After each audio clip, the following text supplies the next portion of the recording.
Tata Consultancy Services, one of the biggest IT company in India. Major Ranjit Goswami, heads corporate affairs, government relations and public policy for Tata Consultancy Services and contributes to various strategic initiatives.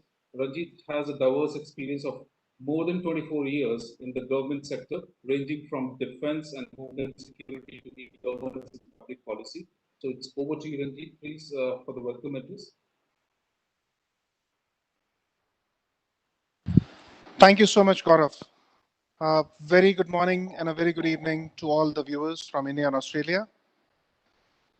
Mr. Jim Verghese, National Chair, Australia-India Business Council. Mr. Vishwanathan, Make in India Chapter, Chairperson for AIBC. Mr. Ron Gauchi, Chief Executive Officer for Australian Information Industry Association. Mr. Parpinder Kakaria, Head of Public Policy and Corporate Affairs for Wipro Limited. I would also like to acknowledge the presence of Ms. Dantu Charandazi, Consul General joining us from Perth, Mr. Rajkumar, Indian Consul General joining us from Melbourne, and Mr. Gitesh Agrawal, Trade Commissioner joining us from Queensland.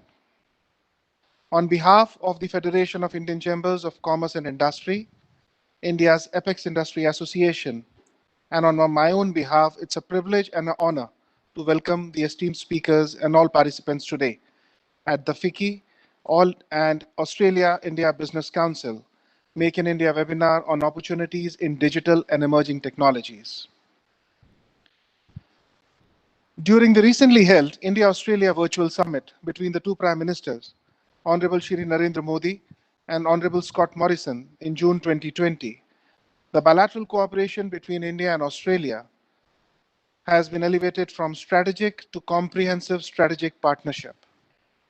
To take this momentum forward, both FICCI and AIBC have initiated the Comprehensive Business Partnership, a joint effort to promote Make in India initiative. Under this initiative, FICCI and AIBC are organizing a series of webinars focusing on 5 key sectors: information technology, renewable energy, pharmaceuticals and medical devices, mining, and infrastructure. Today, we kickstart with the first in the series on digital and emerging technologies. India and Australia have built a thriving economic partnership.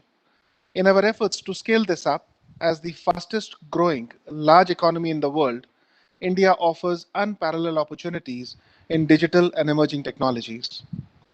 Digital India has already laid the foundation and created massive opportunities by building on digital infrastructure and digital literacy.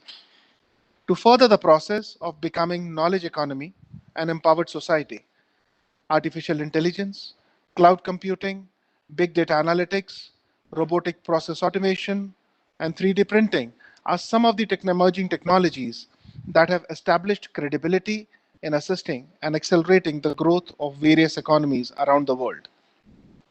The opportunities afforded by the digital and emerging technologies are not constrained to technology-based companies and startups only. They can add value across all parts of the economy. Though it is still at a nascent stage, the technology is already revolutionizing several industries. Apart from the tremendous work done by the Ministry of Electronics and IT in the emerging technology domain, Ministry of External Affairs has also announced the setting up of new Emerging and Strategic Technologies Division, or the NEST division. This will look into the issues about new and emerging technologies and will help in collaboration with foreign partners in the field of 5G and artificial intelligence, which are in line with India's security goals.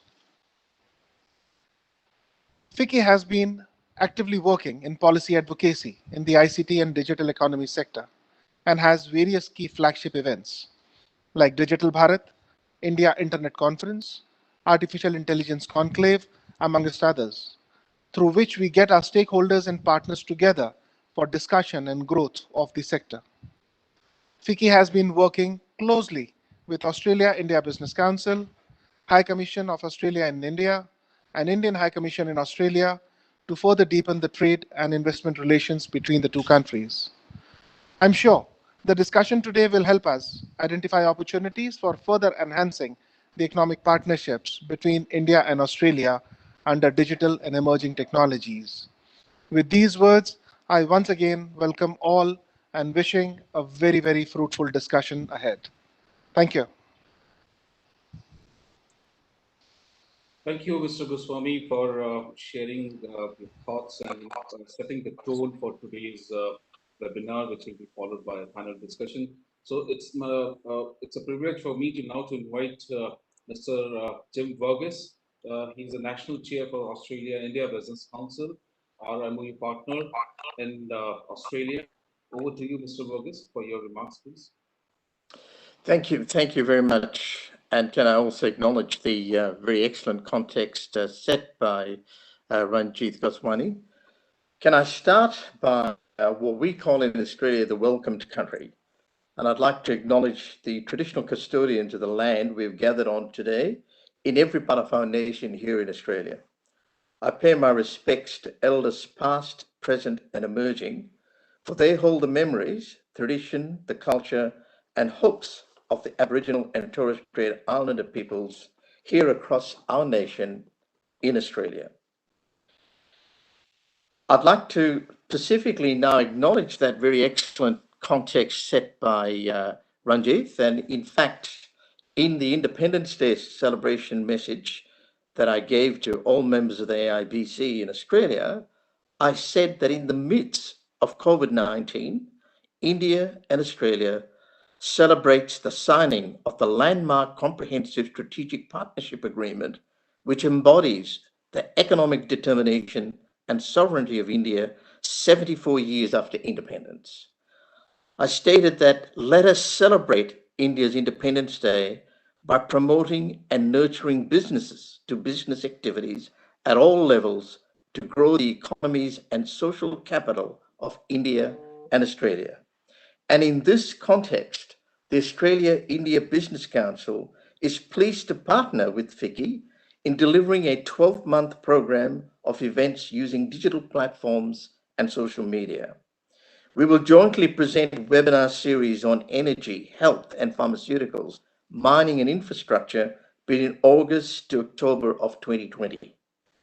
Today, following the call to action from the virtual meeting between the two Prime Ministers, we're holding this joint webinar addressing key sectors of Make in India, such as digital and emerging technologies, which is the theme of this event.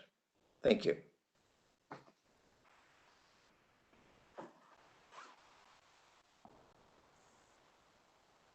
Thank you, Mr. Verghese, for your opening remarks. So here I would like to invite now Mr. Vishwanathan, Make in India Chapter Chair of AIBC, Australia-India Business Council. Mr. Vishwanathan, over to you, sir.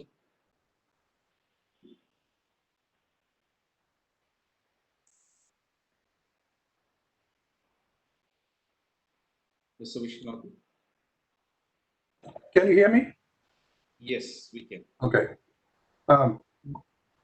Good morning to all Indian delegates and good afternoon to all Australian delegates.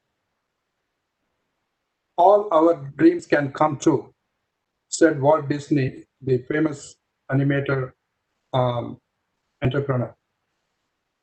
It is with that dream, the Prime Minister and the vision, and the Prime Minister announced the Make in India project in 2014, which has become a reality now. It's not only good for India, but also for the rest of the world. What the Prime Minister said is, go and sell in any country of the world, but manufacture here. We have the skill, talent, discipline, and the desire to do something. We want to give the world an opportunity that can come and make in India. In every national priority of India, I see Australia as a natural partner. That's what Mr. Prime Minister said, Modi said in his first Australian visit in 2014. Last week, the Prime Minister Modi said, make in India, make it for the world. I have a small slide presentation. Can we have these slides, please?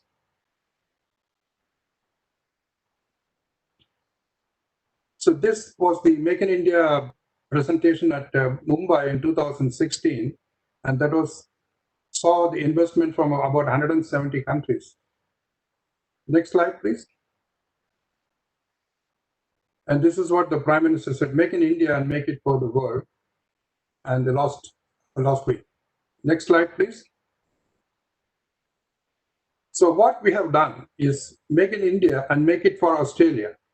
With that vision, the Australia-India Business Council has established the Make in India chapter.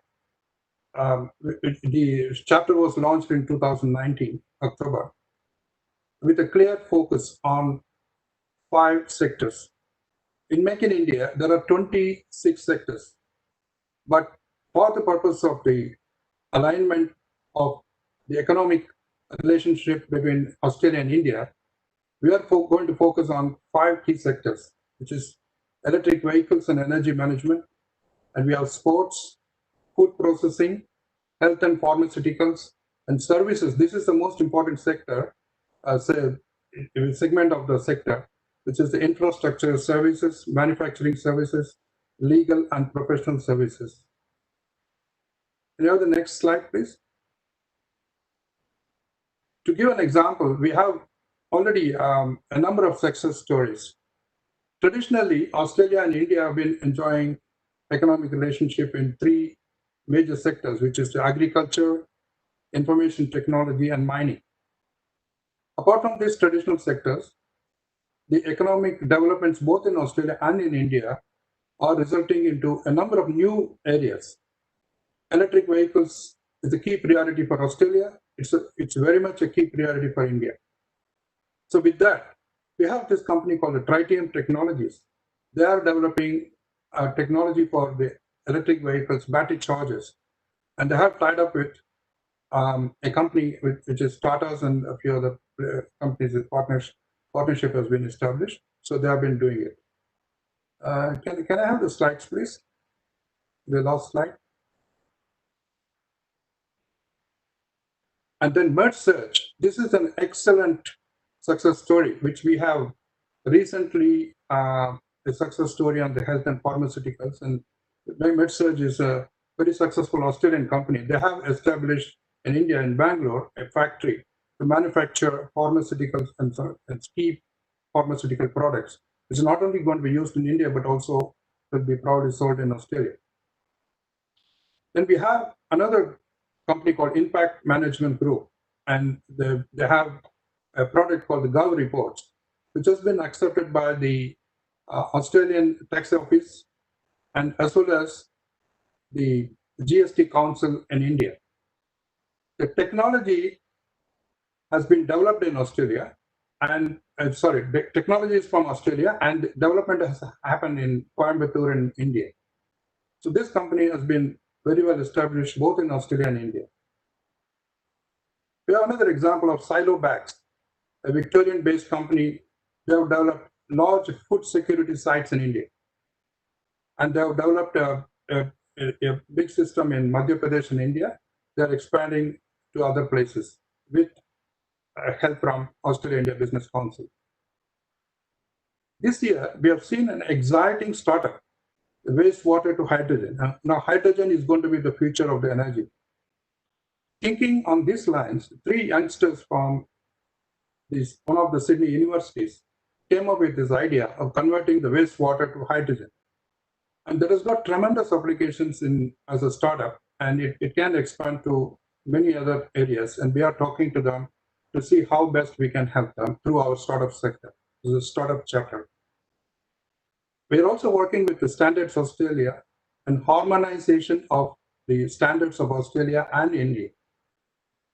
There are many other projects which we are taken up. I don't have time to expand on that, but I can tell you that these non-traditional sectors are going to be even growing faster than the traditional sectors.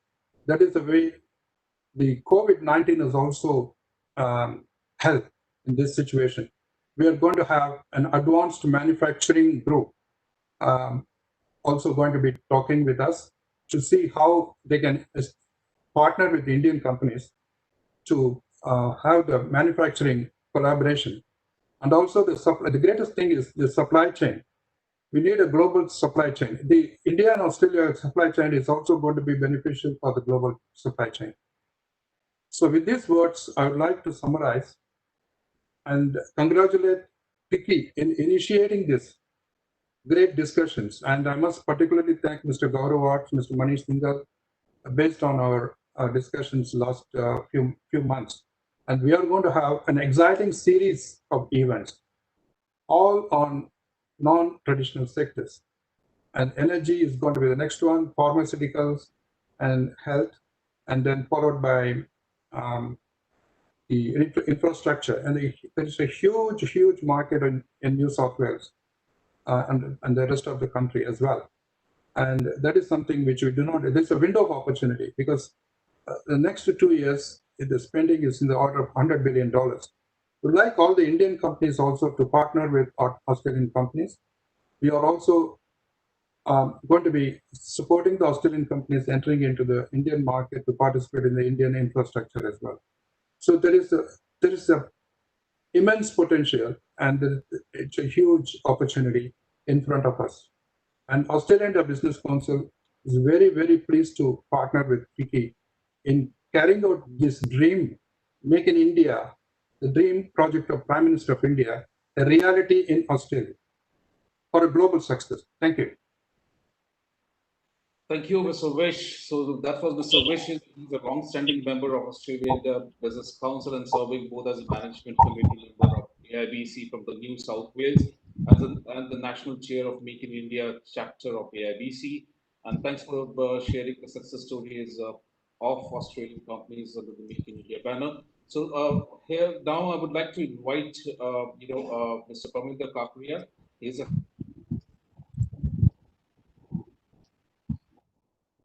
on the PAC region to give an overview of Indian IT industry.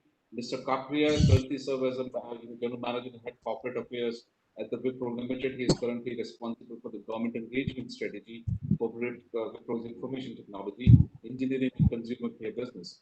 Over to you, Mr. Kakria, please. Thank you, Gaurav. This is a great opportunity to be with all the panelists, and I really appreciate Vicky and AIBC launching this particular initiative. So I'm, if you can share the slide, yes. Are you able to see the slide? Yes, we do, Mr. Kakria. Okay, perfect. So I'll just share a bit about Wipro as an organization, and then quickly jump into Wipro, the combinations between Australia and India. Wipro, more than $8 billion revenue, 170,000 people, and we've got a big focus. I think one of the unique characteristics is around the ownership structure of Wipro. About 67% of Wipro is owned by not-for-profit, which is Azim Premji Foundation, which has dedicated work in the field of education, works with more than 300 different NGOs in the areas of vulnerability. We work with our businesses and help them be more competitive, be more innovative, and got a vast presence in Australia. In fact, this year is our 18th year in Australia, and very proud of the work that we're doing both in Australia and India. Indian IT sector at a glance.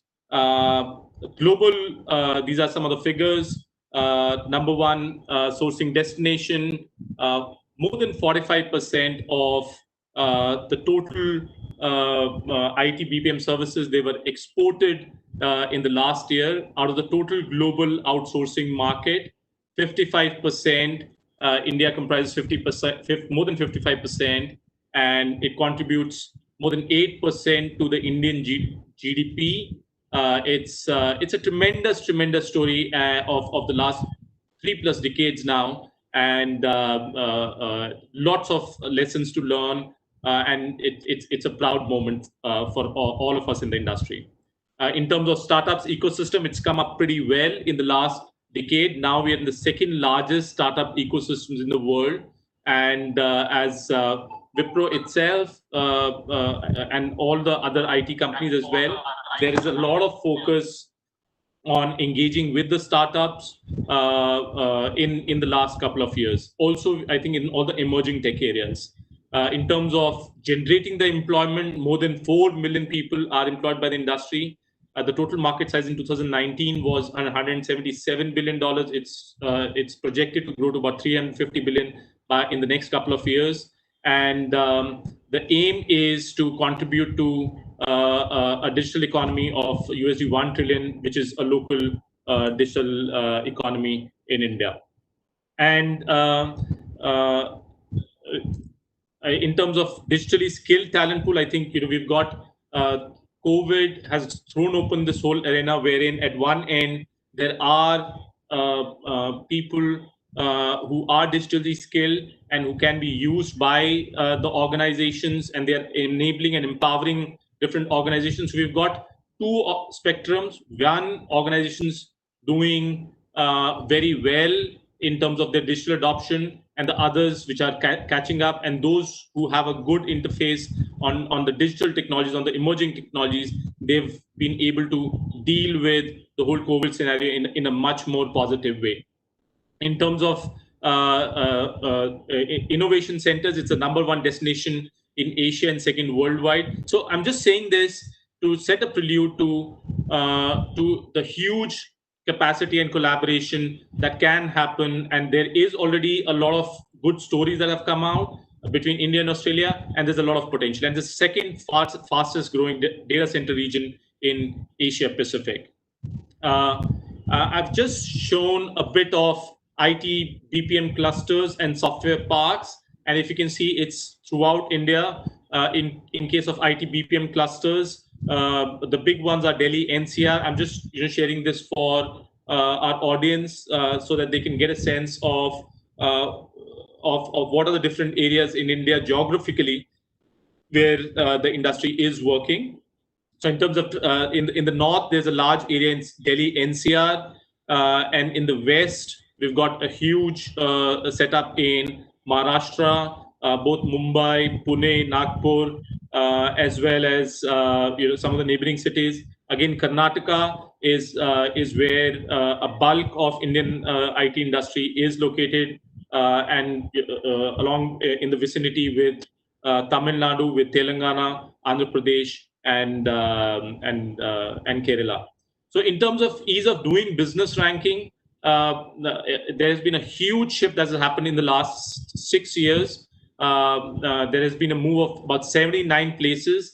The last year ranking was 63. This year ranking is up for release in next couple of weeks. In 2018-19, 170,000 net new hires. In terms of learning budgets, there's been a tremendous opportunity in terms of 20-25% increase in the total budget of IT BPM companies, and there are a lot of favorable government policies and incentives for anyone who wants to come and invest in the IT industry. Also, there are a lot of programs in which if there's an organization they want to participate in these programs, they're able to do that. So I'm going to touch upon one or two key programs in terms of where the government is also investing in. The first one is National Broadband Mission of the Government of India. This focus to fulfill the vision of broadband for all. And we had a recent announcement by the India PM, Shri Modi, on the Independence Day, and under the mission, providing broadband access to all the villages by 2022, availability of high broadband speeds, increase present route length of 22 lakh kilometer of optical fiber cable to double that to about 50 lakh kilometer, and facilitating rollout of 5G network and strengthening of the 4G network. This gives in the kind of ecosystem for collaboration, for development of different technology stacks. The Government of India's digital campaign envisages a $20 billion investment covering mobile connectivity throughout the country. re-engineering of government processes via technology, and enabling e-delivery of citizen services. In terms of Digital India campaign, it's a $20 billion investment. Again, there's a skill development and R&D project, a huge project in terms of $1.6 billion, which is spent annually on training workforce and growing research and development capabilities in the country. There's a huge startup revolution that's happening in terms of IoT, machine learning, artificial intelligence, also in application areas such as healthcare, manufacturing, and telecom. In terms of artificial intelligence, the new age technology is now used to boost India's annual growth rate, and there are different mechanisms now which are being implemented to really build assets and really build use cases and the whole strategy to catapult India's growth rate by a couple of notches. Sorry to interrupt, Mr. Kakriya. So there's a gray patch which is coming. We can't see the presentation. If you please have a look. Okay, is it better now? It's better now. Okay. Thanks. So in terms of No, it's a gray patch again which is coming. okay, let me just take a moment. I'll just reshare this slide. Yes, we can see it. Yeah, it's projecting. I'm just waiting for it to come on my screen. Okay.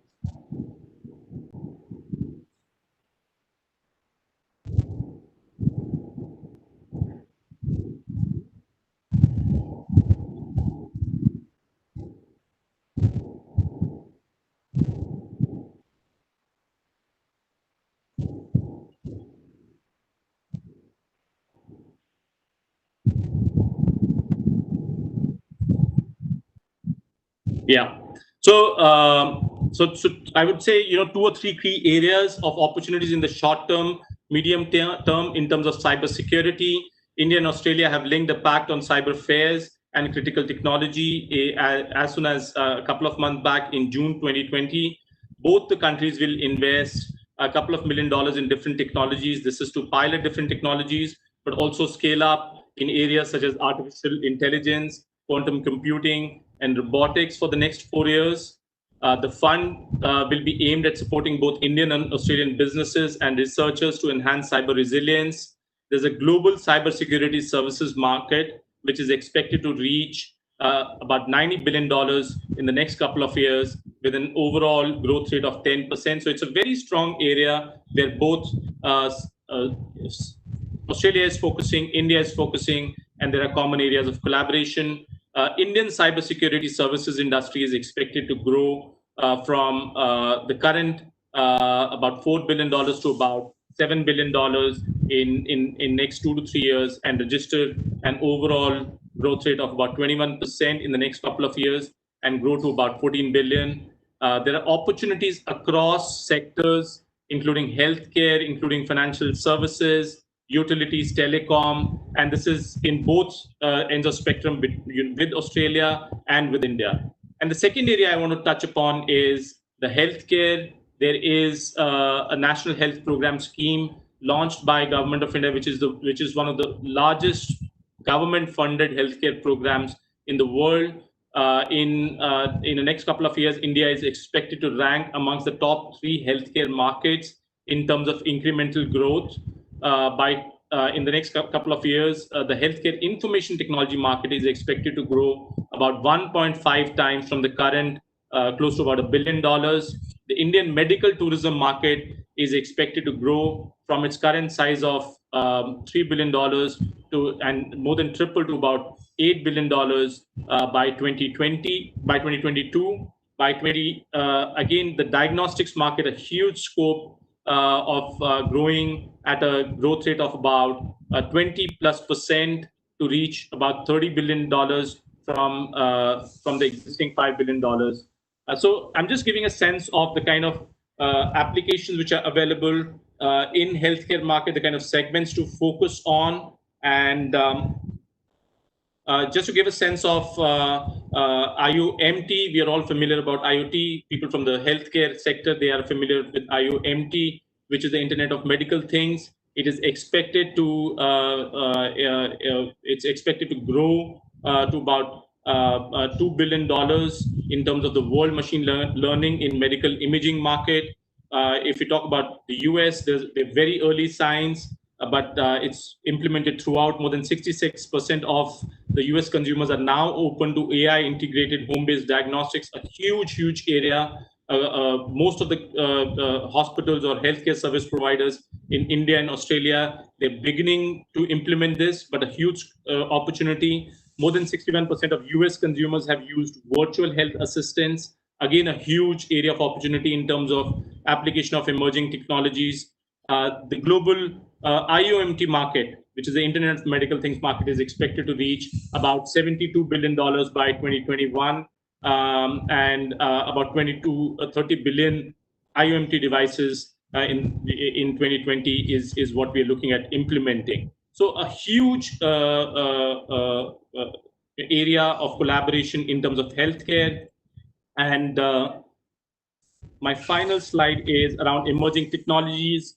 These are, some of the emerging technologies and some of the applications, opportunities that can be used by the IT companies or different segments in both the countries. My favorite is blockchain. I think this is an area where there are more and more implementations seen in the fintech space, in the healthcare space, in the manufacturing space. Also business automation in terms of AI, machine learning, remote process automation, a huge scope in areas which are where there are a lot of processes, and how can one really automate some of those processes, again, in different segments. Cybersecurity, we've just touched upon that. Most of the organizations in the last 3 months, there's been a huge move to migrate the on-prem data infrastructure to the cloud, and there are a lot of projects that have been come both in India and Australia, and in terms of data science and business analytics. So this has been the time that's been allotted. Thank you very much, and it's a pleasure to be part of this forum and present my thoughts. Thank you. Thank you very much, Mr. Pramodar, for sharing your thoughts and setting for the next phase of this webinar, which now we are going to enter into the panel discussion. Is going to be led by by Mr. Ron Gatti. He's the CEO of Australia Information Industry Association, and he will also share the overview of the Australian IT industry and the opportunities. And then we'll have a panel discussion on the opportunities in digital and emerging technologies. So let me introduce Ron. He's a leader of the ICT industry with a significant experience in senior leadership and executive role in Australia Stock Exchange and New York Stock Exchange listed global multinational organizations such as Microsoft, Telstra, etc. Ron is also a former Victorian chairman of the Australian Information Industry Association, which is AIIA, and a former national director of AIIA as well. He is a former fellow of Australian Institute of Management, a former member of the International CEO Forum, and held the position on the board of governors for the American Chamber of Commerce. Over to you, Ron. Thank you, Gaurav. Could I get you to share the presentation rights, please, so I can load my presentation, please? Sure. Gaurav, could you please give a presentation rights? Yes, sir. Yes, sir. He's the printer now.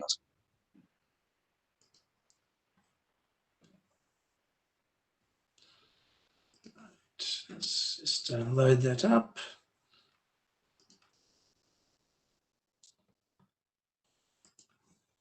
And are you able to see these slides, please? Yes, yes, sir. Very good. All right, thank you. Now, I've been asked to provide you with an overview of Australia's digital landscape and the key success factors to consider, and to share with you what the opportunities are for trade between our two countries. Now, normally this would take probably a day to explore all these topics. However, as I've only got 10 minutes to do that, I'll apologise in advance that I've got quite a few slides, that I want to use to highlight key messages, but I intend to race through the deck within that time. So on that, then, this is who we are. The AAA is recognised as the only industry association that covers the depth and breadth of the entire Australian ICT industry, with most significant players as members, as we sit at the most significant tables across the nation. We therefore are also the most influential association in our industry.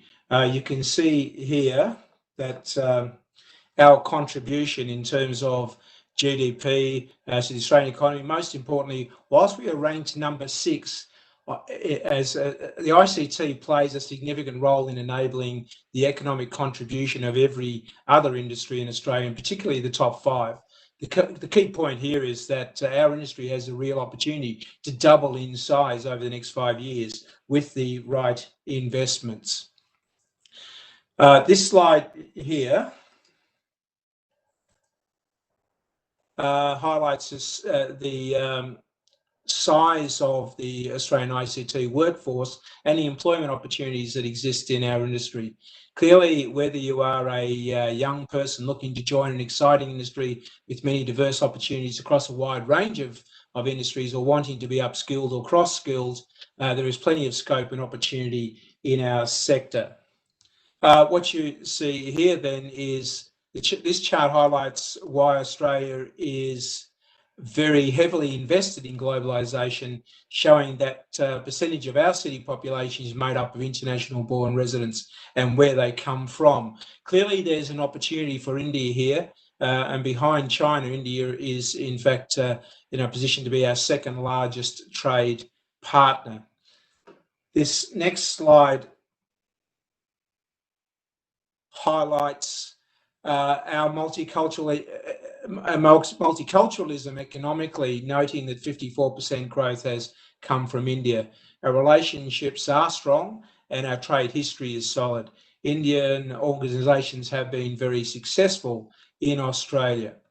Very recently, I should have extended that. You can see the growth there, as I suggested, at 54%. Recently, the AAA commissioned a white paper on building a digital future in a post-COVID world, which covers 4 recommendations, which you can see on the screen. We'll make the paper available to you should you want to access it, but it is available at the AAA website. The paper is currently being socialised from the offices, and we know this, we've been told that each of the Prime Minister's office and the state premiers, directed by the state and federal leaders, they've been advised and told their respective cabinets, who are now working with the AAA, to explore click-ready, as we call it, click-ready projects to stimulate our economy through digitisation. In other words, those leaders have told their cabinets, go and read this white paper. There's a whole lot of ideas in here. We want to see what those ideas are. We want you to work with the AAA to create click-ready projects. There is a commitment to the principles that sit within the white paper, and let me emphasise the opportunity to by referring to history.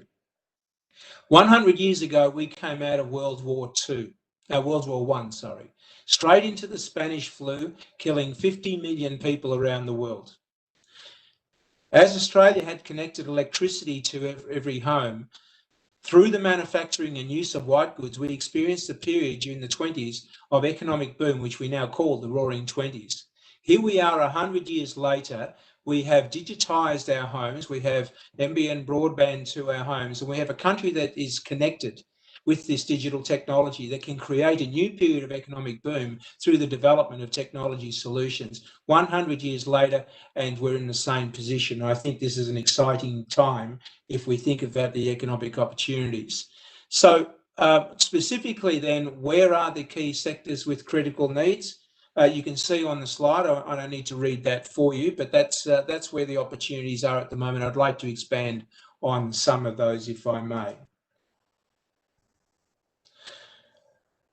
This slide highlights the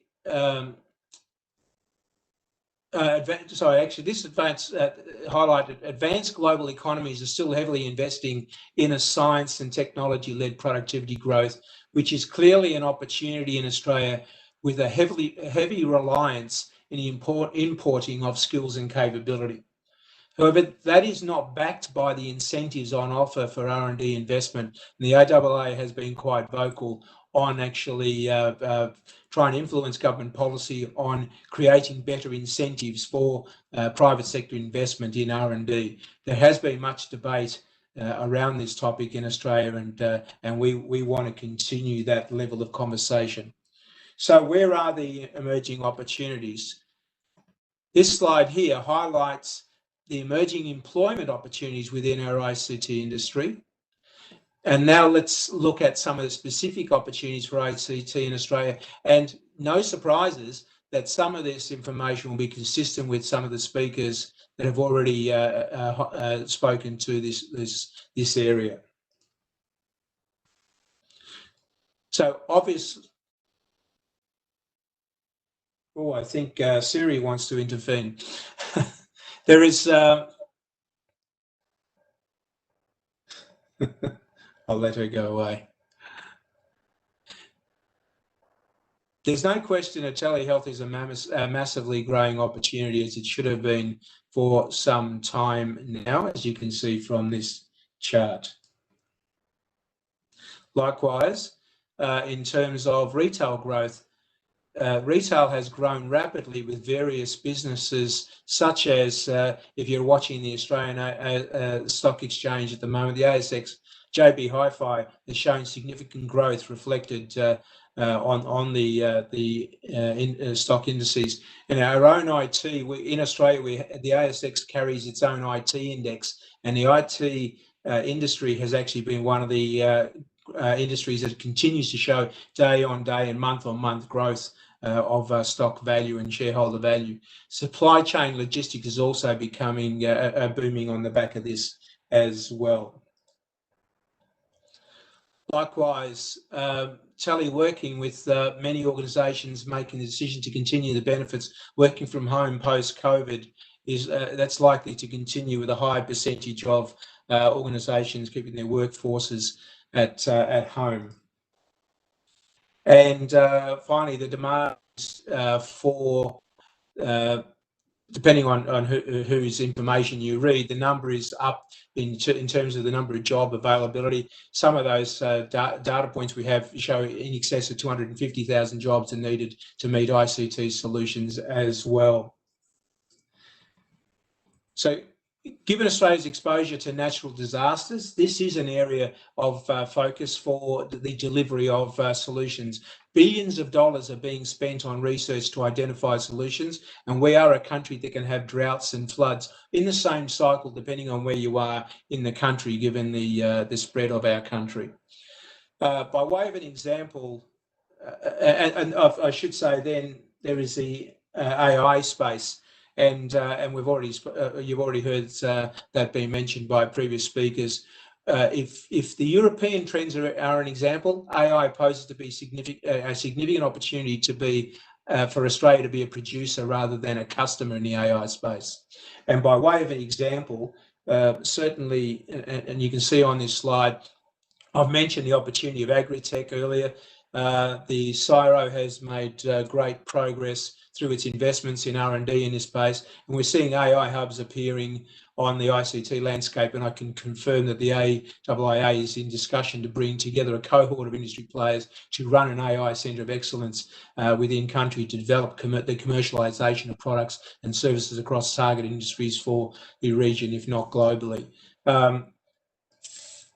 So this slide effectively just gives you a high level view of what is happening state by state at a federal level. So I don't want to spend much time on it, but hopefully it helps you understand what each state is doing if you have plays within particular states over the others. So in summary, therefore, the key opportunities for you are in skills, project delivery and AI. and security is more embroiled in the debate at the moment around domestic capability and sovereignty, with I think a little more to play out in that over time. So with that, thank you. And I'm bang on 10 minutes, so I've done my job.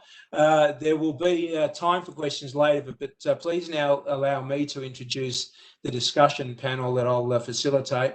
And each member of the panel will be given around 5 minutes to provide a high-level overview of their areas of expertise and commentary, and then we'll have a conversation led after that, and time for some Q&A as well. So if I can please, I'll take my slide set down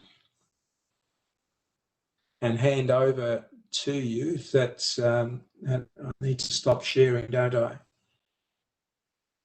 Or have you taken that back already, Rev?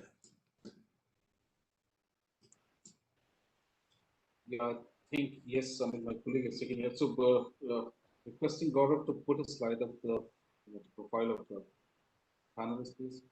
Yes, over to you. Okay, thank you. So if I can introduce our panels, there's four panelists.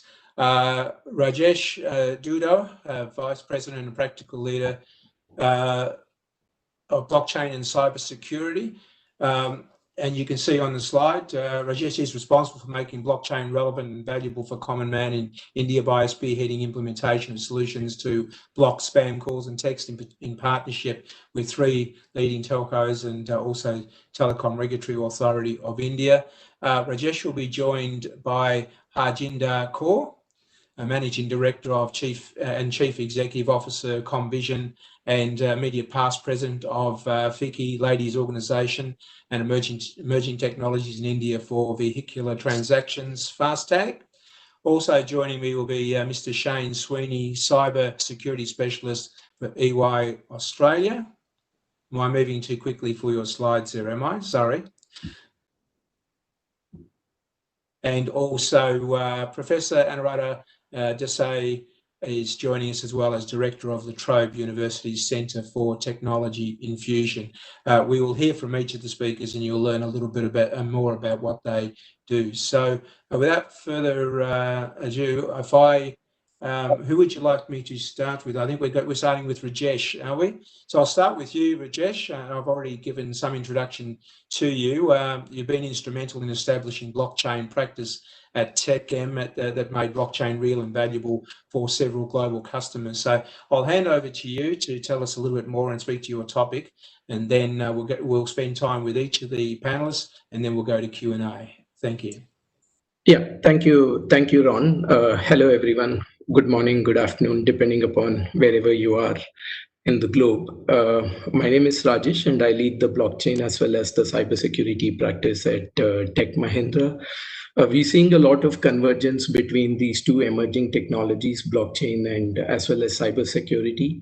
But before I get there, I would also like to bring everyone's attention to the recent Cyber Strategy 2020, a white paper published by the Australian government. The Australian government has acknowledged that a lot needs to be done in the cybersecurity area from 3 perspectives. One is the awareness at an individual level. The second one is awareness at a small and medium business level. And the third one is government and a large enterprise public-private partnership, how to secure the Australian people as well as Australian organizations from the growing cyber attacks. The vision of the government has resulted in allocating a budget of $1.67 billion over the next 10 years to be spent to make every Australian cyber secure. And in that particular paper, they also allude to a lot of things which are actually leading to problems. And one of the major aspect that is leading to a lot of cyber attacks is decentralized infrastructure. World has evolved from a centralized perspective. So you put all the infrastructure together and you put a single point of a control.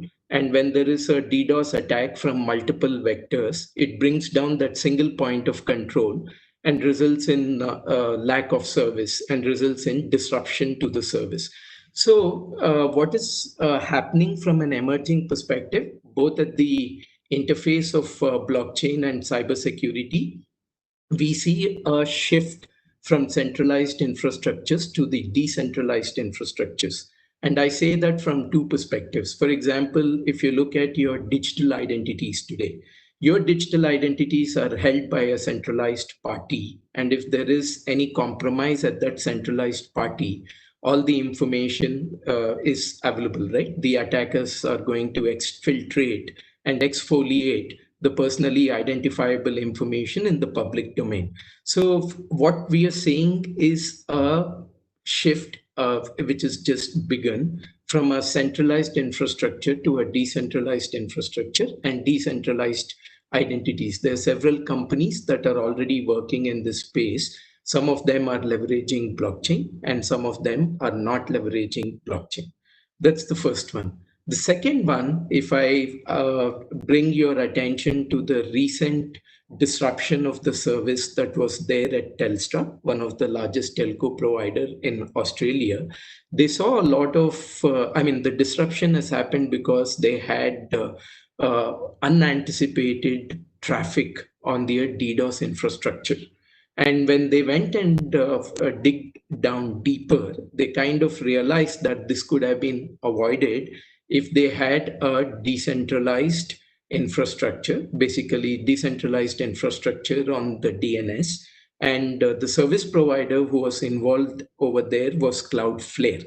Cloudflare also had similar kind of attacks in different parts of the world, where their centralized infrastructure was attacked with unanticipated traffic. As a result of which, now Cloudflare and few other people in the marketplace has put out a point of view that a critical service or critical enablement like DNS needs to be on the decentralized infrastructure. And that's where blockchain is going to play a major role, because blockchain has brought to the world decentralization as well as disintermediation without the ability or without the right for a single person to control the entire network.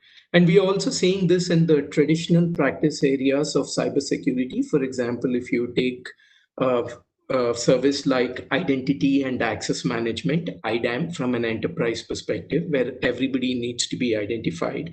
And based on the identification, the access in an enterprise network is defined. There also it has been on centralized infrastructures, and we are seeing a shift towards a decentralized infrastructure. And with these things happening, the next era of cyber defense is going to evolve from an interface of blockchain and cybersecurity. Maybe I'll pause here and take any questions that you may have, Ron. Given time, Rajesh, we might just go to the next panelists and then hold questions till later, if that's okay with you, just to see how we're running for time. Thank you for that, and appreciate your insights. Thank you. I might introduce Harjinder now, if I may. Have you come off mute? Thank you. Harjinder, you put special emphasis on financial independence of women, providing job opportunities at your company, and work with governments to ensure you have a women-friendly police. But there's also many other strings to your bow, and I'd like you to speak to that now in terms of your area of specialisation and areas that this group might be interested in. Thank you. Over to you, Harjinder. Thank you, Ron. Everybody, this is a pleasure listening to all of you, and I'm very excited to be on this panel. Thank you so much for having me here. Okay, so I'm going to talk to you about technology which has been totally made in India, has worked very well for India, and has shown to the world that we can deliver when we talk about, India doing something. Since this was made in India, and I thought I must talk about this. Let me tell you what FASTag is for the viewers who probably, for everybody's information, once again, what FASTag is. India has the second largest highway network in the world. And so it was important, as India was growing, as this network was growing, we have various means of payment for tolls. Most of the projects in India in highway sector were coming on PPP mode, public-private partnership. the usage or the end consumer or the commuter in India was very different. One, he was not ready to pay via digital mode. Two, there were all kinds of vehicles on the highways of India. There were mixed vehicles on highways of India. Three, there were modified vehicles on highways of India. You would see a handcart along with a high-speed truck which is moving on Indian highways. So that was also there. Indian roads, Indian highways were under development, and every day there was an addition to Indian highway and it was expanding. Vehicle population was growing exponentially in our country.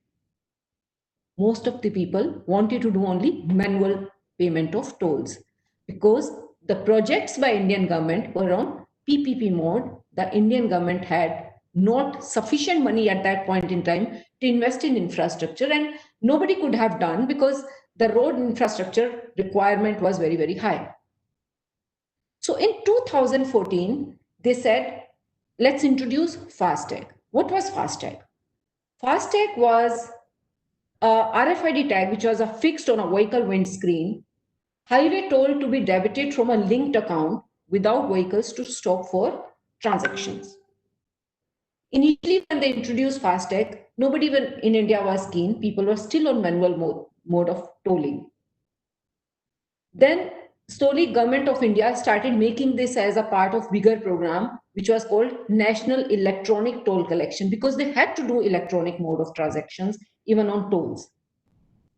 So what they did, each FASTag was connected to a prepaid account, and recharge and top up could be done in a FASTag as per the usage of FASTag.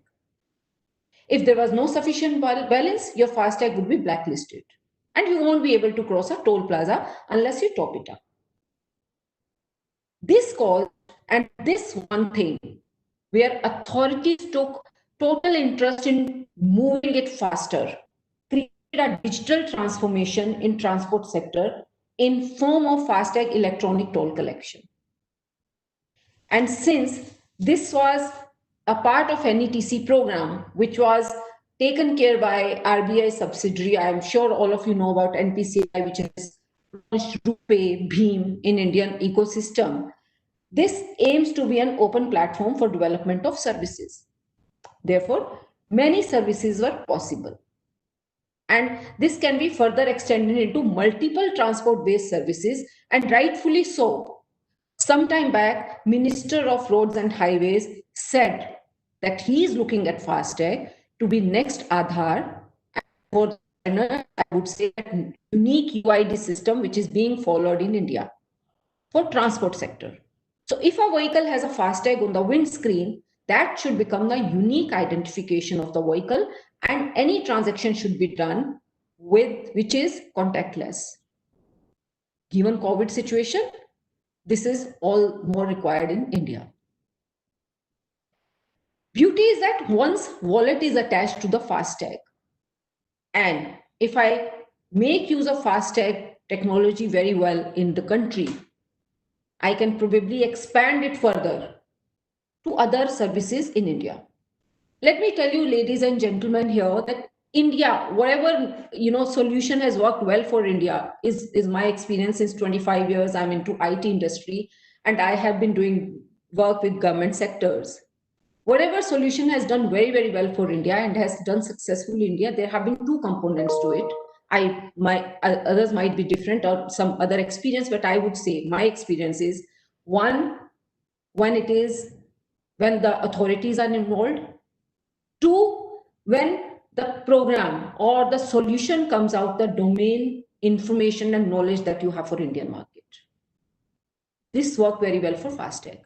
How authorities were very interested in doing FASTag solutioning in India, that they gave 3% of the transaction amount to the banks who were participating for getting banks on board. And it immediately became a hit. Beyond COVID, people started using FASTag because they found a value for money. How government found value for money? Because each of the project was PPP and all the transactions were being recorded and government was getting their own revenue. Their revenue increased multifold. It was a win-win. It was a win-win for consumer, commuter. It was a win-win for the banks because they were getting their money. They were getting more people who were coming into digitalization and who were coming into their banking network. And it was a win-win for government because they were getting more revenue out of it. So FASTag, now having said that FASTag is a unique identifier for a vehicle, it was very, very important, though it started with only tolling industry and highways industry. It was very, very important that we produce and we show some other cases of FASTag utilization in India. Again, we very recently, in fact, our company only diversified into e-parking solution, but integrated with FASTag. Which means now, if you have a vehicle with a FASTag affixed on it, you can cross through a toll plaza, you can go to any parking and park it.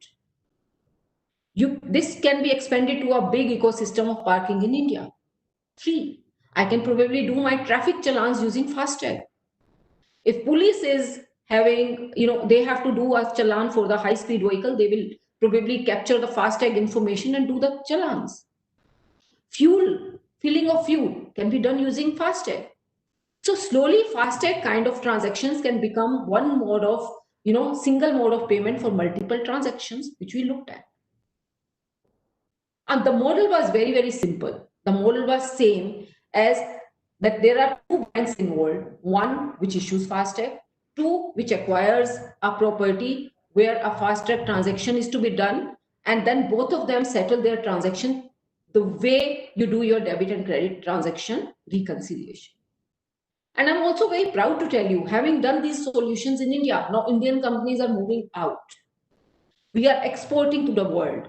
We have very recently picked up a project from Middle East, which was one of, Saudi Arabia, which was one of the most prestigious projects.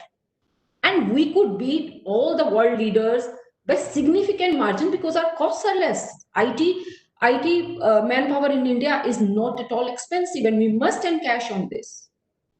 Now, here it gives an opportunity for global tie-ups where we can talk about technology, we can talk about our success stories, we can talk about various case studies using this simple RFID tag that the government introduced and made it a huge success story, probably one of the best in the world, can be taken outside India and can be replicated across the world. We are using now this technology for doing high-speed ANPR based tolling. Tolling is going to be a big business in coming days. Infrastructure is being developed everywhere in the world, more so in India. We are reaching till Ladakh, we are reaching till Leh, and we are making our highways go there. So infrastructure is going to be the sunshine sector, and so is FASTag going to stay. So ladies and gentlemen. Harjinder, I might pick that up in the question mark time, actually. Thank you. Yeah. So yes, if I can I just have to keep to time, but if I can get you to make some closing remarks, and then we'll come back to you for question time. So that is what. So what I was saying, that FASTag is here to stay, and I would like to discuss it with you further if you have any questions. Thank you so much. Thanks, Ajit. Appreciate that, and sorry to do that. I've been given messages to stay on time. So with that then in mind, I'll introduce Shane to the Shane Sweeney to the microphone, if you like, and to the podium. Shane, your involvement in roles as cybersecurity as specialist at EY, you partnered with a diverse range of national and global organisations to assess their current cyber risk profile and reframe cyber as a competitive advantage, and work shoulder to shoulder to deliver transformational programs of work aligned to the enablement of key business objectives. We know this is an area of contention and conversation. So Shane, I'll hand over to you, and I know already what questions we will need to ask you after your presentation. Over to you, Shane. That's great. I will ask again to keep to the time if we can. Thank you. I'll keep this succinct, don't worry. Thanks, Ron, and yeah, thanks again for the opportunity to present at this forum, guys. As someone who works closely within the day-to-day basis and understands very deeply the inherent skill sets that can be leveraged globally, it's an absolute pleasure. So the 2 things I'll talk about briefly today are the current state. It's the current state of cybersecurity in Australia today. And then how India can consider cybersecurity as a competitive advantage, particularly within the manufacturing sector. So just talking to the current state, there's a lot of headlines over the last number of months around cybersecurity in Australia. So the first thing is, I guess we all understand that there was a nation-state threat actor that was very highly publicised in June by the Prime Minister. And also during COVID-19, there's an actual rise in cybercrime. So what does that look like? It looks like the healthcare sector is getting hacked. So it's phishing emails and malicious emails trying to actually exfiltrate data and cause problems in the healthcare sector. So it's important to understand that context and how that feeds into the recently released cyber strategy that was released just recently in August on the 6th. So just a couple of tenets of that strategy that we haven't touched on. One of them is actually implementing technologies to block malicious websites and viruses at the Australian perimeter so they don't actually manifest and actually can't get to Australian businesses and critical infrastructure. So that's a really important tenet of strategy that we haven't touched on so far.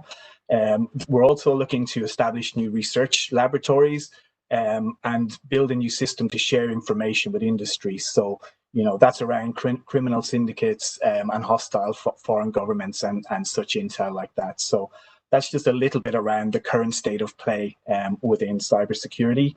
The strategy, like any strategy, it's all well and good to have one, but execution of that strategy requires an industry advisory committee.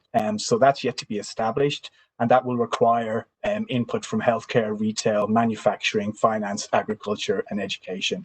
So that's what we're hoping to see to inform that strategy and enable its success ongoing.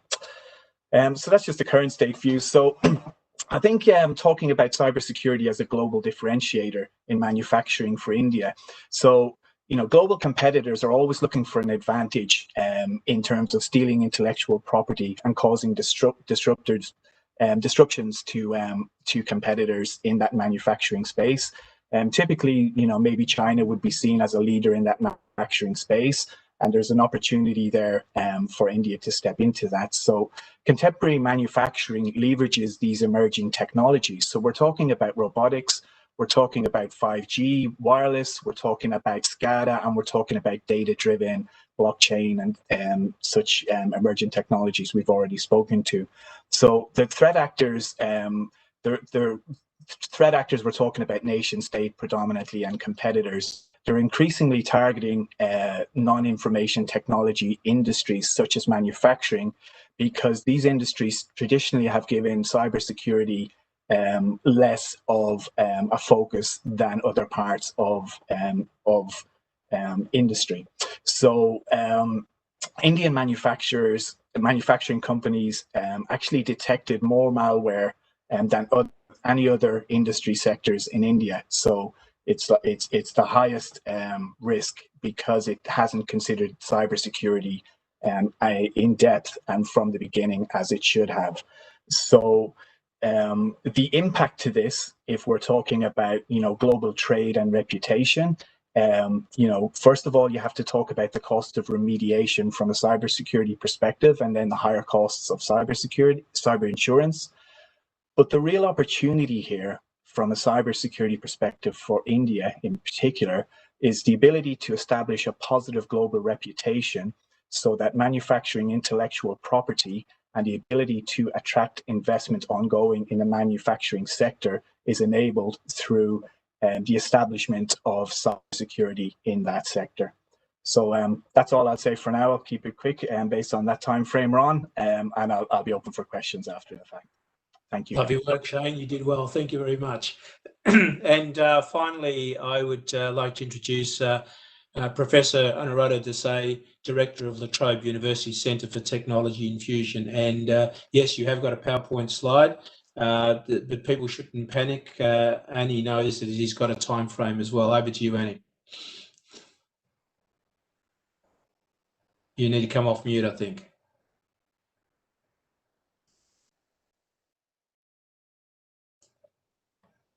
Annie, we can't hear you.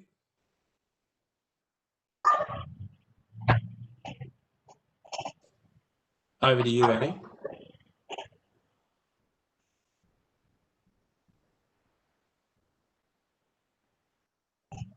Can you hear me now? Perfect.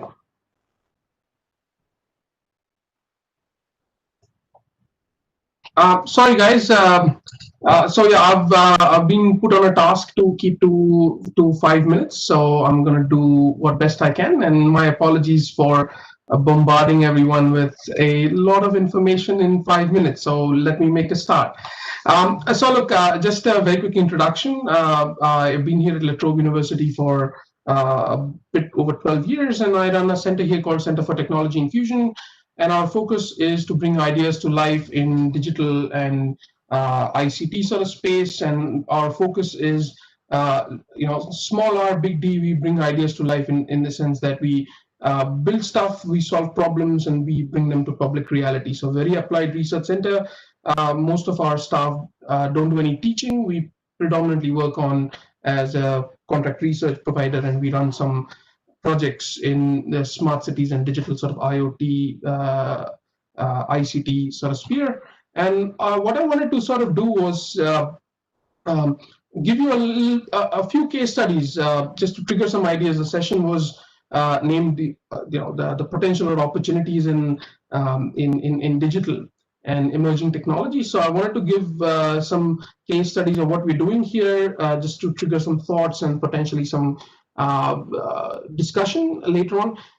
But before I do that, I just wanted to sort of share a little bit about the approach that we use here. So in digital technology solutions that we work on in my center, we focus on 4 or 5 areas: energy, medtech, agri-tech, urban transformation, and logistics. And in terms of the ingredients or the verticals that we work on in the digital ICT space is goes all the way from problem diagnostic to full business case development for commercialization. And typically it involves steps of identifying the problem statement, looking at the viability of the solution, and designing solutions that are smart, predictive, connected, miniaturized, low power, low cost, and most importantly, interoperable. So that's a little bit about what I do here, and I might skip straight away to the next slide, which is another point I quickly wanted to make here, especially given this is an India-Australia forum. I just wanted to mention here that as a part of my role that I do here in terms of bringing new digital technologies to reality, we've formed a partnership now, which is called the Asian Smart Cities Research and Innovation Network, with two top tier universities in India, IIT Kanpur and BITS Pilani. For my Indian colleagues, you have obviously heard of all of them. And in addition to that, a large number of industry partners, which we call industry champions, which come from small scale companies, large tech corporates, consulting houses, SMEs, and also the government, including the MHRD, the Smart City Mission in India.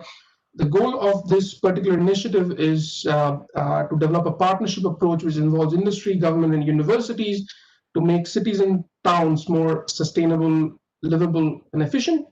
And in terms of the areas of innovation or research investment that we are doing, it involves everything from infrastructure and technology to transport, health, governance, food security, agriculture, culture, heritage, and economic development.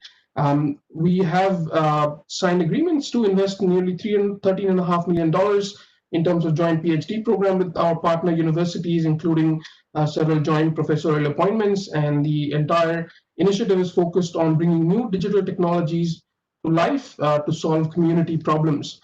Now, the next 3 minutes, I'm going to just very quickly skip through some case studies here before I hand it over back to Ron. So I just wanted to show some examples of opportunities, as the title of the presentation is, in the digital sort of space. So the first case study I've got here is how do we reduce food wastage in the global economy? So for those of you who don't know, 1/3 of food produced globally goes to waste, and a significant portion of that happens in the cold chain.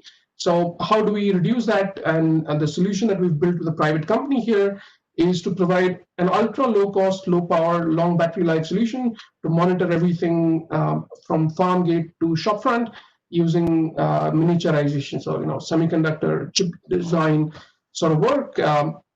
So that's how do you reduce the cost of acquiring data? Essentially, that's the point here. Another project that we're doing here at the moment in Melbourne is how do you get the trams faster through traffic lights? So for those of you who have not been in Melbourne, Melbourne hosts the world's largest light rail network by track length, but it's probably one of the slowest ones as well because it shares its roads with routes with public vehicles. And so what we're doing here in this particular context is putting custom hardware and AI technologies both in the trams, traffic lights, and the central management to get the trams faster through traffic lights. So how do you improve public transport? The next solution, which probably my colleague who just spoke before, Ms. Talwar, would be interested in, is something that we did for the Department of Justice and the Road Authority here in Victoria, is how do you provide a digital vehicle identification technology for vehicles that can work at extraordinarily high speed, up to 120, 130 kilometers an hour on freeways, as well as extremely congested traffic environments in inner city Melbourne. And so we were able to build a passive RFID solution, which is able to actually do both with very low cost, sub $4 or $5 for a life of the vehicle, and be able to have an accuracy of close to 100%. I think I'm not going to be able to go through a few more solutions, but I think we can leave that for the Q&A. So I think I'm going to hand it back to Ron now. Thanks, Sani. And in fact, I'll throw the first question to you because I am interested in the smart cities. But thank you for keeping us to time. The smart cities is about interconnectivity, right? So that makes the smart city work also creates substantial cybersecurity risks. And when you talk then about quality of life, will no doubt be better, while invasion of privacy due to cameras and data collection, etc., will create issues. So how do we, briefly, how do we get a balance there between the quality of life and the invasion of privacy and the benefits of a smart city? Look, thanks. That's a very interesting question, Ron. And so what I would say to that is, given some of the other case studies that I had were around building IoT networks here in north of Melbourne. Some of the basics that are common to any kind of balancing act, which is to make sure that the design of a solution is designed for security to begin with. That way you don't have a lot of privacy concerns, but that's easier said than done because you really want the community to trust what is being done in terms of their privacy. And so the second point there is that we really need to focus on capturing and processing the data where it originates rather than trying to capture everything and bring it to the cloud, where all of these issues around security, data warehousing, privacy, all those things come through. And so that's the other aspect, is to only capture what you need, process it where you can, and de-identify the data where you can. So the issues on the issues don't actually even take place, or at least whatever issues you can manage are already managed before you even have to deal with the privacy or security concerns. Great, thank you very much. On that note, still dealing with smart cities, Harjinder, if I can ask you, a lot is talked about mobility as a service. Where the sector is reconceptualizing public transport by contributing to urban growth through technology and innovation, is mobility as a service a highly hyped solution promising to be the next big thing in vehicle movement optimization, and what will be its impact on smart cities, please? So thanks, Ron. That's a very nice question. Thank you. And that's the need of the hour, that you have mobility as a service in transport arena. See, there is a huge demand-supply gap as far as Indian public transport is concerned. We have just 230 buses per million, and the requirement for us is 600 buses per million. And it has to be, so this has led to more vehicles being on road, more private vehicles being on road, which has caused heavy traffic congestion and high pollution levels in India. It is definitely a concern of each Indian today in our country. Before COVID, this was definitely the concern, and we sometimes say thanks to COVID, we can see blue skies now. So what I'm looking at is that mobility as a service is the next way forward. It has to be an integrated service for all the transport modes in the country with passenger at the center of it. It has to be passenger. He should be able to avail all the services through a single platform, maybe an app, which is, again, authorities have to be equally involved the way they did in FASTag. So that's the way forward which has to come up in the country. Thank you. Thank you. Great answer. Thank you very much for that. And Shane, to you, what do you see as Australia's strengths and what areas need additional focus on in terms of international engagement in cybersecurity? That's a great question. Thanks, Ron. So in terms of strength, Australia is actually ranked 7th as the most committed cybersecurity country. So that's according to the International Telecoms Global Cyber Index. So in terms of reputation and perception of a place to do business, Australia is actually one of the leaders, which is a very good thing. We also have a quality education system, economic stability, and all these things feed into what good looks like from a cyber perspective. Like everywhere else, we're also suffering from a skills shortage. So, you know, getting the right people through. So we have this education system. We've started to embed cyber as a key tenet to those education profiles. So it's about bringing the talent through, you know, leveraging what's going on, leveraging our relationships with India, for example, and then building out our capabilities. And I guess that the typical security, the cyber challenges, you know, we need to stop thinking about it just as a risk to be managed and also as an enabler and a differentiator. You know, I guess the analogy I like to use is, I guess your cycling helmet. You know, your cycling helmet allows you to get on your bike and go fast, and we need to start thinking about security within that context as well. Yep. Great analogy and spot on. So thank you for that. Then, Rajesh, we started with you. I'll ask my last question to you before I hand over. Blockchain has the potential to improve everything from data integrity and digital identities to enabling safer IoT devices to prevent DDoS attacks, and it's applicable pan industries like supply chain, healthcare, etc. How do you see blockchain being an integral technology used to harden cybersecurity? Yeah, absolutely. In terms of, I was responding to an interesting survey recently. It had 3 interesting options. Who drove the supply chain transformation in your company? The CEO, COO, and COVID-19. And you would anticipate that majority of the people said COVID-19 drove the supply chain transformation, it drove digital transformation, it drove cybersecurity transformation and whatnot. So it's quite, there's a silver lining to COVID and the pandemic, because the organizations are now realizing that whatever they thought were good enablers, the pandemic made them to think otherwise. The enablers have, in fact, they are not enablers anymore, and they need to look at the next wave or the next leg of transformation where the traditional technologies are a little bit incapacitated. And that's where a lot of people are looking at emerging technologies like blockchain. And blockchain also is playing a role, as I said earlier, in terms of hardening the cybersecurity infrastructure in an enterprise. So from that perspective, there's a renewed interest in blockchain, because prior to the pandemic, everybody were in this state of denial, saying that they don't need blockchain. They were not acknowledging things like that, things like we need to transform the customer experience, and we need to acknowledge that there is a trust gap in the world. If the trust gap before COVID was X percentage, the trust gap after COVID has become 100X percentage. So how do you cater to that particular trust deficit and the trust gap in the world? And that's where technologies like blockchain seems to have the silver lining to the cloud. Not only in supply chain, but in every point of interface where data needs to be questioned, and it shouldn't be taken on a face value. Like in cybersecurity, you have a concept of zero trust.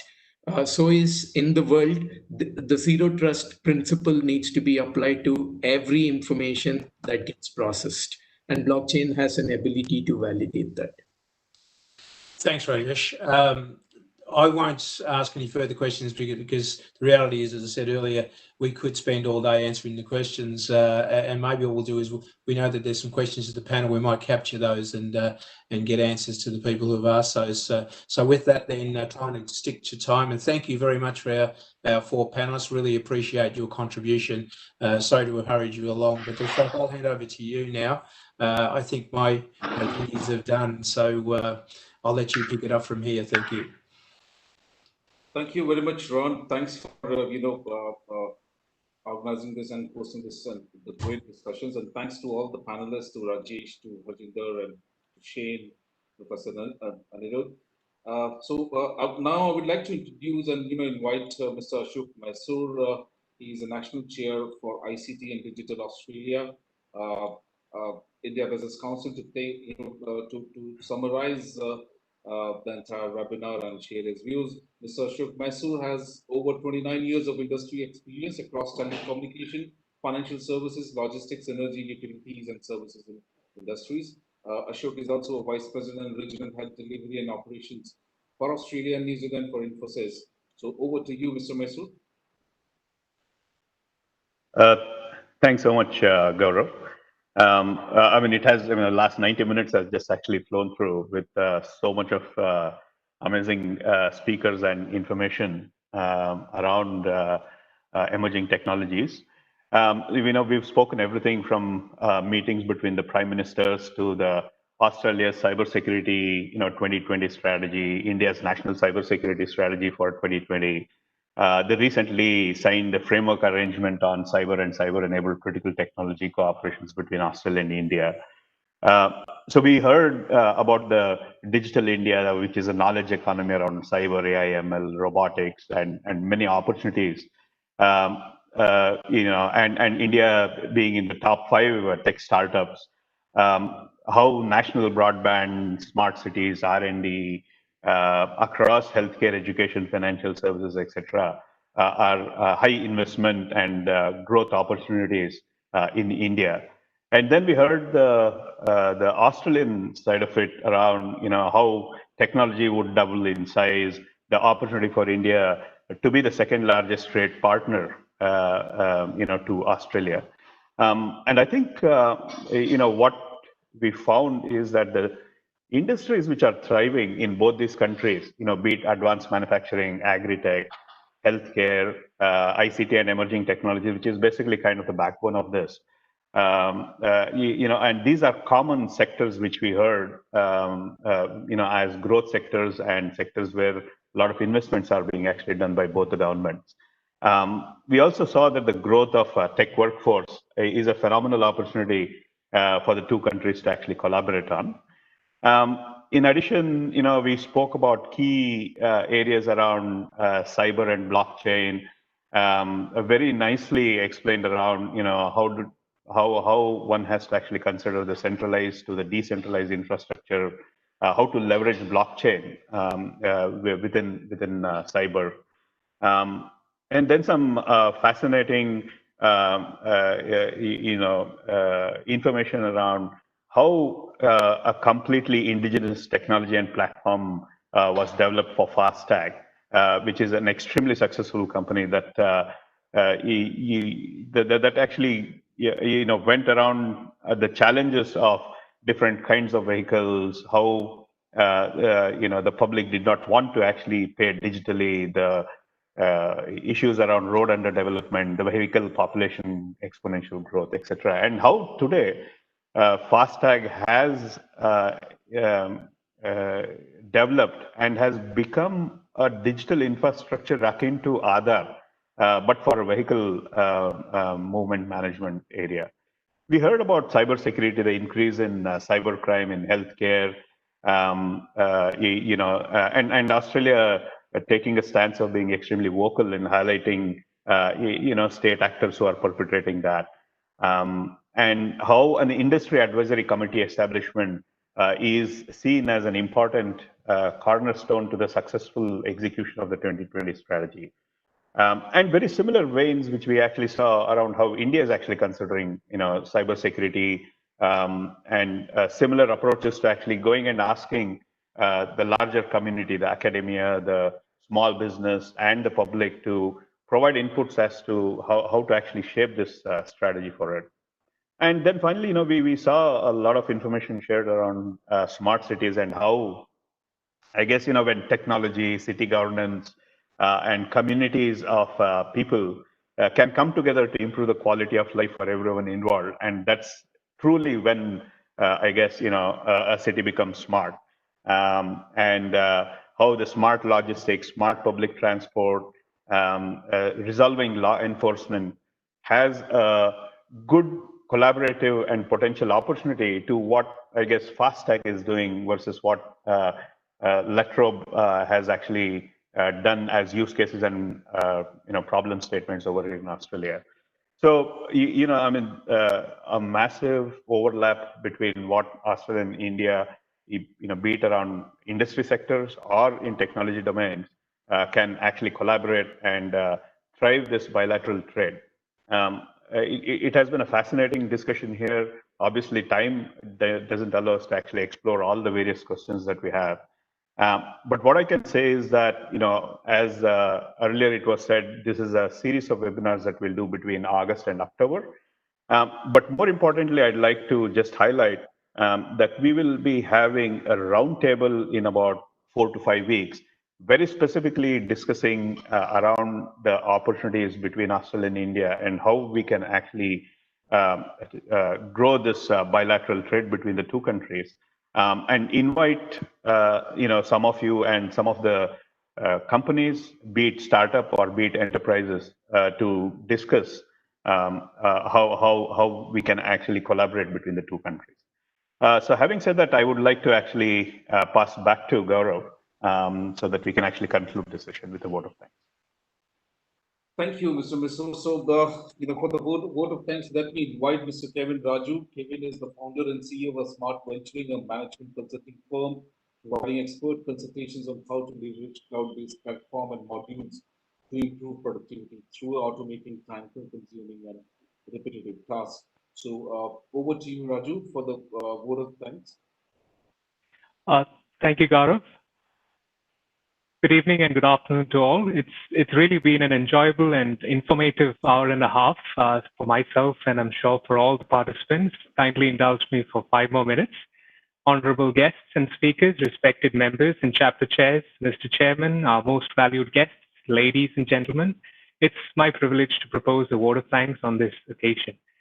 First of all, I, on behalf of AIBC, FICCI, and my behalf, extend a very hearty vote of thanks to all speakers for gracing your important work and sharing with us your findings and opinions today. We as humans have indeed proved that we are resilient to any change and no pandemic can really stop us. I wish to express my gratitude to Mr. Parminder Kakria for providing encouragement, highlighting the Indian IT industry, its strengths and policy and key hotspots in India for Australian businesses, especially in the areas of IoMT and your favorite blockchain. I must mention our deep sense of appreciation. A big thank you to Ron Gauchi for his pertinent insights on overview on IT industry and opportunities that is expected to double in size, and his extraordinary efforts in moderating today's panel session. We are looking forward to reviewing the white paper on the 4 key themes. Further, we are grateful to all the panelists, the thought leaders, Mr. Rajesh Dudu on his views on how blockchain, being an integral technology, can be used to harden cybersecurity, highlighting the main shift from centralized to a decentralized structure. Ms. Harjinder Kaur Talwar for her exemplary talk on vehicular transactions, FastTech, the digital transformation in the transport sector of India. Mr. Shane Sweeney for his thought-provoking analysis on current state of cybersecurity in Australia and how India to be a global differentiator by embedding it in the manufacturing sector. Of course, Professor Aniruddha Desai on his thoughts and discussion on smart cities. All of your views have indeed created more awareness among Australian and Indian ICT businesses about futuristic opportunities, which will also benefit both economies, resulting in a win-win for both the countries. We have been fortunate enough to be backed by a team of very motivated and dedicated members of AIBC and FICCI who know their job and are very result-oriented. My heartfelt and special thanks goes to Gaurav Watts, Jim Varghese, Manish Singhal, Vish Vishwanathan, Ashok Mysore, Madhu Naya, Nick Senapati, Jasmeet Singh, Ranjit Goswami, and Sarika Bilyani for making this genuinely happen. You have all been exceptionally helpful and very supportive of any obstacles, keeping the team together even though we all worked remotely. We have proven ourselves that with the help of technology, borders are definitely getting thinner. I also want to take this opportunity to place and record our hearty thanks to the media for their presence, Vaishali Sahani and others at FICCI, Wendy Fallow and Ashok Kumar from AIBC for the perfect logistics support and guidance. Finally, I must say that I'm very impressed and touched by the efforts of all the participants who are present today, without whom our efforts would go in vain. As George Westerman, a leading researcher at MIT, once said, when digital transformation is done right, it's like a caterpillar turning into a butterfly. But when done wrong, all you have is a really fast caterpillar. Thank you again. Hope you enjoy the rest of your day. Thank you. Thank you, Kevin. Thank you for very, very nice word. And thanks to all the speakers. Thanks to Mr. Ranjit Goswami, chairing the talks from Indian side. Thanks to Mr. Jim Burgess, leading it from the Australian side. Thanks to Vish. Thanks to all my colleagues, who have worked really, really hard behind this webinar, organizing it from last 15 days. Wendy, Vaishali, Sarika, Sudhi. Thank you, everyone, and have a nice day. Stay safe and stay healthy. We'll again, touch base with all of you. Thank you. Thank you. Take care, please. Thank you.